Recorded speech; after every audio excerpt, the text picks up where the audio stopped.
morning students, welcome to our Sanskrit class of Divine Public School.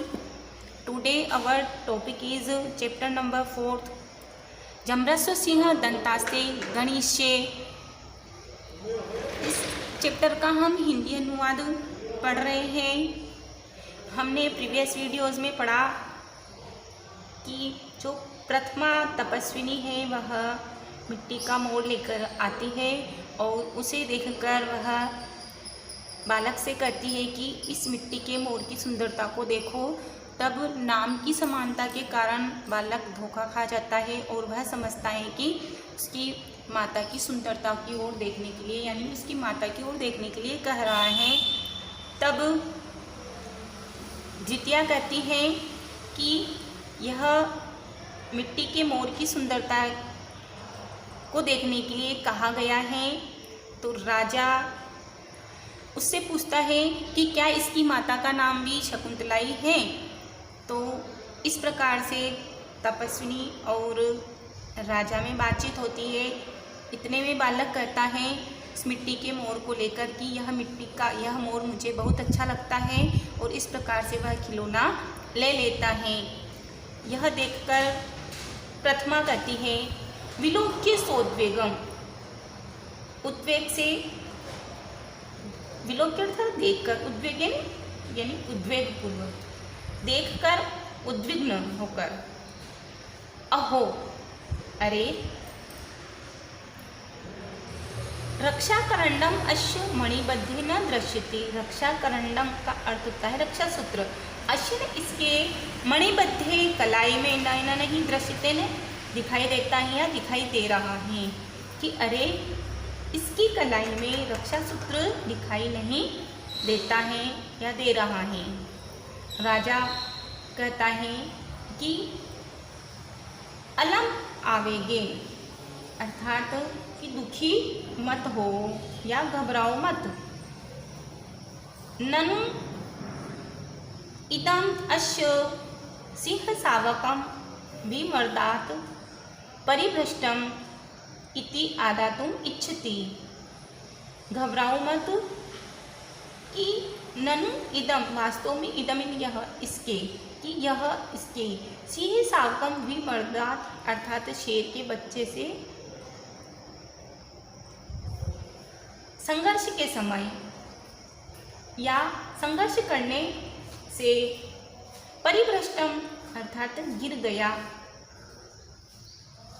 कहने का यह अर्थ है कि घबराओ मत, अरे यह इस शेर के बच्चे से संघर्ष करने के कारण गिर गया था। परिभ्रष्टम का अर्थ होता है गिर गया। इति आदातुम इच्छति, ऐसा कहकर आदातुम इन्हें ग्रहण करना चाहता है या उठाना चाहता है। उभे दोनों, अर्थात दोनों से, वे दोनों तपस्विनियाँ, माँ खलु एतत् अवलंब्य, कि इसे, खलु न वास्तव में, एतत् इसे, अवलंब्य अर्थात उठाओ, मायना मत, कि इसे मत उठाओ। कथम कैसे या क्यों, ग्रहीता मने यदि इसे ग्रहण कर लिया तो, इति विस्मयात ऐसा आश्चर्य से, परस्परम अवलोकयतः आपस में एक दूसरे को देखते हैं। राजा ने कहा कि मर्थम प्रतिषिद्धा स्मः, कि हमें किस लिए रोका गया था। तो पहले कम किमर्थम का अर्थ होता है किस लिए, प्रतिषिद्धा अर्थात रोका गया, इसमें ना लगने से भूतकाल का हो जाता है। तो किस लिए रोका गया था। प्रथमा शृणोतु महाराज, कि हे महाराज सुनिए। शृणोतु श्रु धातु से बना हुआ है और यह लोट लकार प्रथम पुरुष एक वचन का है। सुनो, कि महाराज सुनिए या सुनो।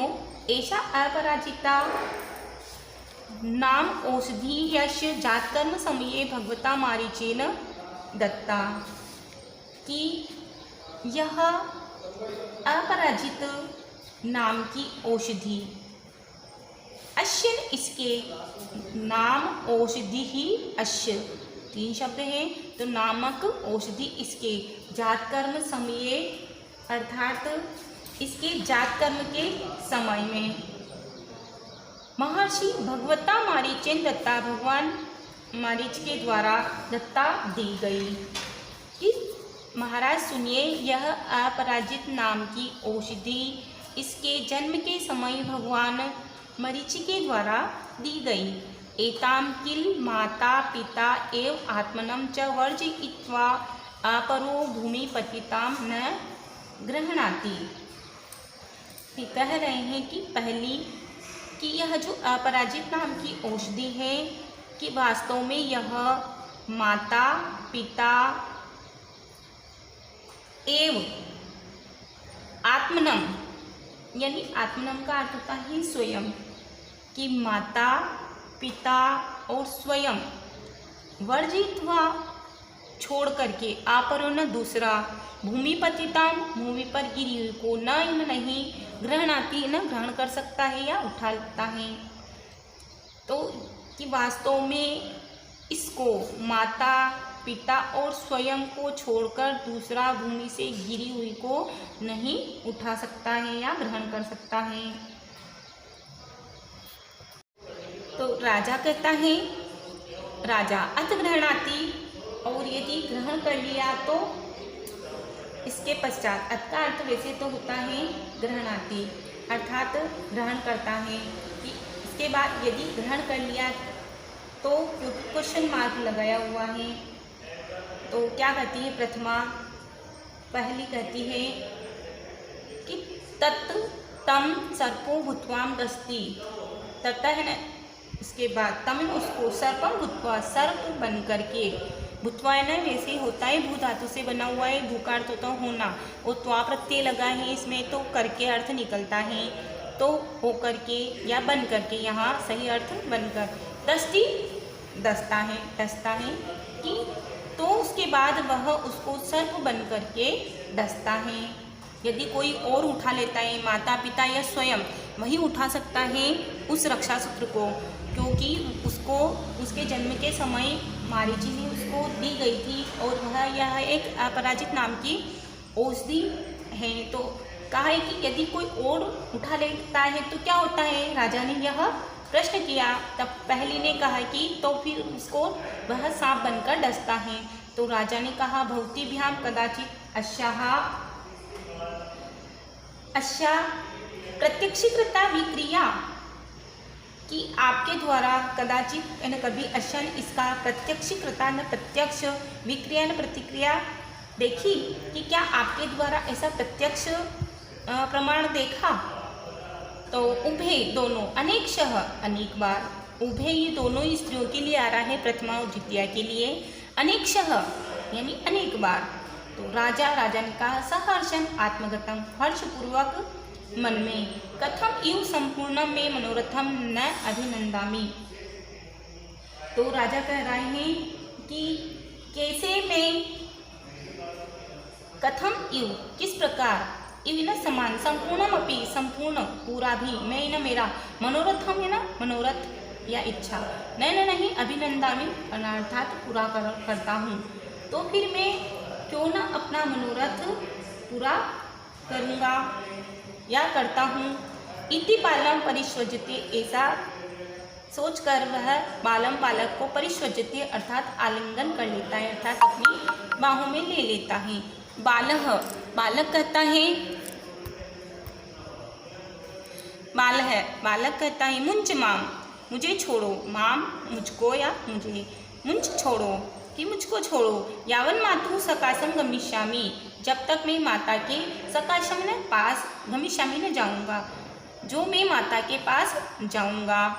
राजा पुत्रक, कि पुत्र मया सहैव मातरम अभिनंदयिष्यसि, कि बेटा मेरे साथ माँ का अभिनंदन करेगा या करोगे।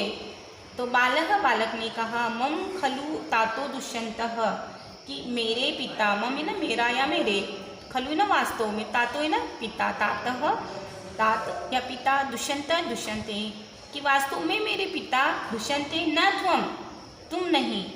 तो राजा ने कहा, सस्मितम मुस्कुराते हुए, एष विवाद एव प्रत्यायति, कि यह विवाद ही विश्वास दिलाता है। प्रत्यायति अर्थात विश्वास दिलाता है कि यह विवाद ही विश्वास दिलाता है। इस प्रकार इस नाटक का अंत होता है, यानी उसको यह आभास हो जाता है कि यह सर्वदमन जो पुत्र है यह उसी का ही है। आपने इस नाटक के माध्यम से दुष्यंत, शकुंतला और सर्वदमन के बारे में जानकारी प्राप्त की। मैं आपको इन कालिदास से संबंधित नेक्स्ट वीडियोस में कहानी सुनाऊंगी, ताकि आपको जो नाटक लिखा उसके बारे में तथा इन नाटककार के बारे में भी विस्तृत जानकारी प्राप्त हो सके। इस चैप्टर का आप अभ्यास करते रहें, क्योंकि इसकी जो लैंग्वेज है कुछ टफ है, इसलिए आप शब्दार्थ याद करें। शब्दार्थ याद करने से आपको इसका हिंदी अनुवाद समझ में आएगा। Thank you.